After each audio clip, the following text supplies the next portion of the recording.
Is there ways to help somebody for like planned C-sections or vaginal births? Either way, I guess both births, but that if they have had trauma and they are facing like anxiety and all this stuff for birth, because I hear that a lot of people saying, oh, I'm going to do a C-section because of this, or no, I want a vaginal birth because I don't want to be put under with a C-section, or I'm scared of, all these different things of a C-section because they just have anxiety. So you kind of hear both sides. And I always wonder, is there a way of like kind of easing that or getting through that for both types of labor? I think the best thing that you can do is plan ahead. So if somebody is already planning, let's say a repeat C-section for whatever reason, we've already discussed it and that's the route they want to go, then we talk about what would make them feel most prepared for that. So we talk about the circumstances of picking a date, because for me, I like to give patients like a choice of a couple of different dates that would work for them and that would work for the hospital. And we start that planning fairly early, like 6 months in, so that we can get the date that they want. Because like for a lot of people, it has to do with planning for people to be able to come over and help them. So they would like to have a section on a Thursday or a Friday. So then the weekend is there and then everyone can be there to help them, et cetera. So I try really hard for the planning part of it. So planning what the date would be, planning, well, now with COVID, things are a little bit different, but who would you like to be there? Have them meet with the anesthesiologist ahead of time, because often if they had an emergency last time, the first time they ever spoke to the anesthesiologist when they were putting them under or, putting their emergency spinal in or something like that. So we have them meet with anesthesia to talk about the type of anesthesia that they will get for a repeat C-section, which is almost always a spinal. We have them talk to a therapist or a counselor who's kind of a peripartum person who can talk to them about, as well as I talk to them about, what were the circumstances last time that made it traumatic and how can we make sure that those things don't happen again to the best of our ability. Like, let's say it was something like it was an emergency or they had a lot of bleeding, talk to them about, here are the things we can put in place so that bleeding hopefully will not happen again. And if it does, here's the list of things that we will be doing to kind of get them ready for it. Because especially after a vaginal delivery, like let's say everything went right with your delivery and all the trauma happened afterwards, you had a postpartum hemorrhage or something. I know I'm guilty of this as well. Somebody starts bleeding. I don't always have the wherewithal to go, let me explain what I'm about to do right now. This is a medication I'm going to give you. No, everything just cascades and goes really quickly. We call the trauma team in and we call for transfusion and everything that's going on. The patient sometimes gets lost in that. And that's where their trauma comes from. Like, no one explained to me. And I try to, but I definitely know that I've had people tell me, I just felt like I didn't know what was going on. So I'm really conscious of ahead of time trying to say, if you do start bleeding after the delivery, here's the way it's going to go. And I might not be able to tell you about it right away, but just talk to me during that and I'll tell you, here's the different medications we're giving. Okay, someone's going to be massaging your uterus. That's normal.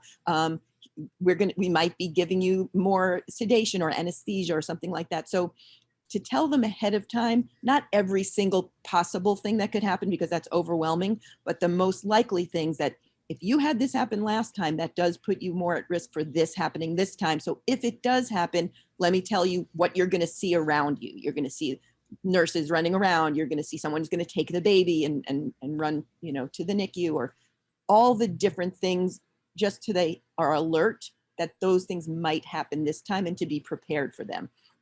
And then, of course, as much pre-planning as possible as far as getting ready to go to the hospital. I do talk to a lot of people about, what might they need? What will the beginning of an induction feel like? How long might that take? Who are the different people they're going to see involved in their care? So giving them an idea of what's to come, as much as birth is, can never be planned completely, giving people an idea of the likely things that are to happen and how that should be different than the last time goes a long way for people feeling this was a better experience. When I have people come to me and tell me that their last experience was so traumatic, like I recently had somebody who told me that she was 42 weeks the last time, then they induced her, then she had a really long induction, and then she had an emergency where they used a vacuum to get the baby out, and then she had a 4th-degree tear and all that stuff. The first thing I told her was that, first of all, let's bring you in before your due date, so we don't have the whole thing of like being 42 weeks and, baby's already kind of compromised, or can't tolerate the labor. I said, then we're going to go through a very slow and easy induction process, and you'll get an epidural when you start to feel uncomfortable, and then no one will touch you, no one will bother you until we see that baby's head there, and then you can push. And that's the kind of experience she had with this delivery, which was just recently. And she was like, I don't even know what to say about the difference between what happened last time and this time. I said, well, a lot of that goes toward, planning. I mean, and also that she was in a place last time that she didn't know the person who delivered her.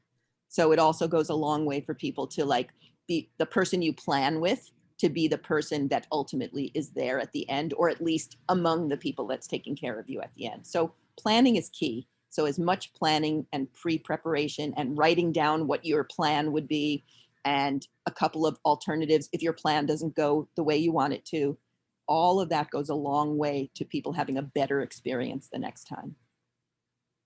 I just wanted to add a little something to what you said, how you were describing kind of how you jump in and act during, if someone's hemorrhaging or something. And I think it's one thing that I've heard, like in Danielle's experiences and Madison's experiences, for example. I think what you are saying is so important, how you do try to plan for it or try to speak to it early. But I also think that, and this is coming from someone who experienced real traumatic medical interventions that had to be done, but it was still really traumatizing for me. I think that parents have to get to a point too, though, where they do recognize, like Danielle and Madison shared, where like the providers who are caring for them in their attempted home birth experiences really didn't speak to it. We're not clear. It comes back to me like Brene Brown says, clear is kind, unclear is unkind.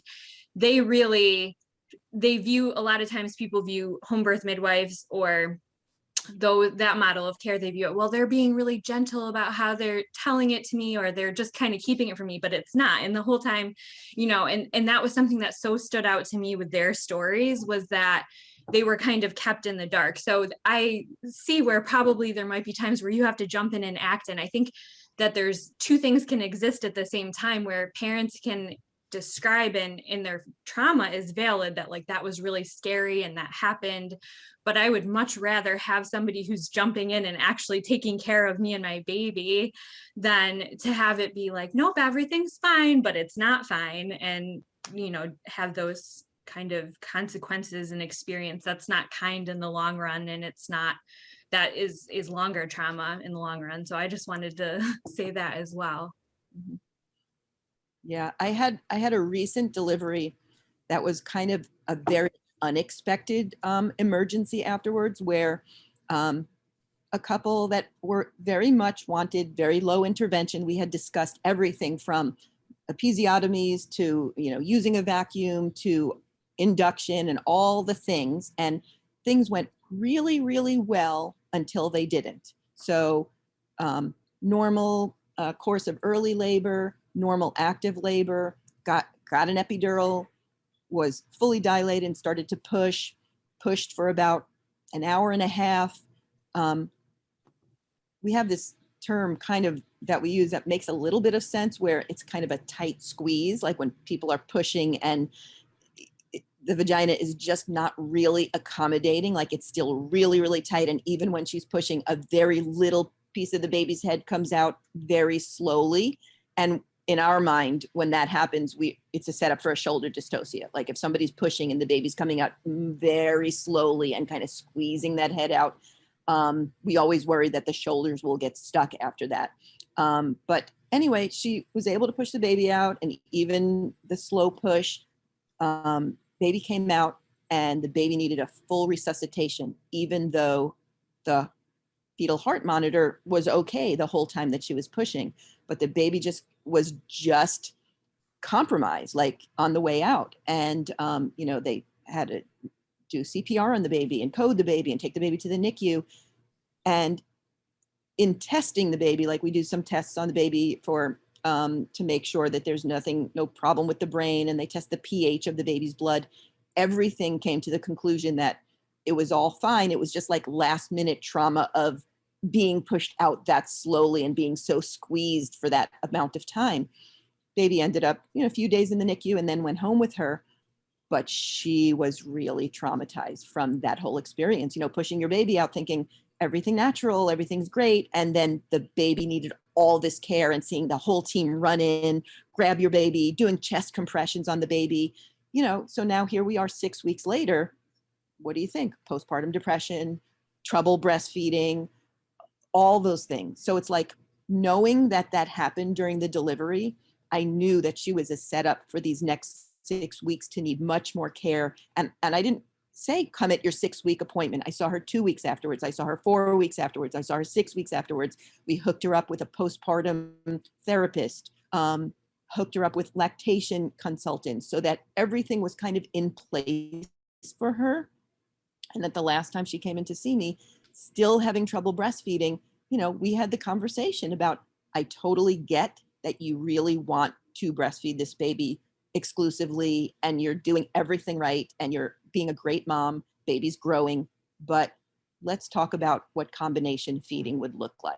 We have that conversation because the trauma that is still going on to her, feeling like she needs to do everything she can for this baby because of the trauma the baby experienced initially, gets into her head about what's the right and wrong way to mother the baby. And after we had that whole conversation, I could just see the relief flooding out of her as to, everybody else has been really telling her what to do.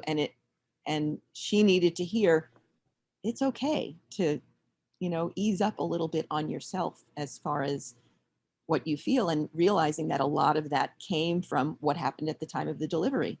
And I definitely said to myself, oh, I'm so glad that she was nowhere else but in a hospital to deliver, right? Because that would have been really tragic for the baby had she not been. So, that is definitely something that we are still working on, and that will affect her for her next delivery, and, factors in greatly as to her baby's first year of life, but needs to be addressed at every visit, and every time we, make a plan for her care, has to be addressed. What are some other circumstances that lead you to see new parents sooner than 6 weeks? I see almost all my new parents earlier than 6 weeks now, just because That's awesome. there's evidence that has come out that it's better if you do that. So I always see my C-section patients at 2 weeks, mostly to check the incision and make sure that they're making progress towards going back to, being able to do their daily activities, because I pretty much put them on restriction for 2 weeks, like no driving, no heavy lifting or anything. So at the 2-week mark, I want to make sure the incision's good and make sure that they're coping and recovering. I would say most vaginal deliveries that I would call quote unquote normal vaginal deliveries, when it's not their first baby, they can usually wait till 4 weeks. But first time moms, I always give them the choice. On their discharge papers, I always say, 3 to 4 weeks for the first visit, because I think at that 3-week mark, that's where they're just starting to get adjusted to life with a baby. And I want to see if there's any red flags. We always do like a postpartum depression scale. We always talk to them about the methods they're using to feed the baby. We always talk to them about whether they might still need pain medication, whether the bleeding that they're having is still normal. So I usually give my first time moms, 3 to 4 weeks up to them. Multiple, after they've had multiple kids, longer. C-sections 2 weeks, and any traumatic delivery 2 weeks, sometimes even 1 week. If they have a very, very bad like repair or something that needed to be done in the operating room, or they needed a postpartum D&C or something like that, it could be 1 week.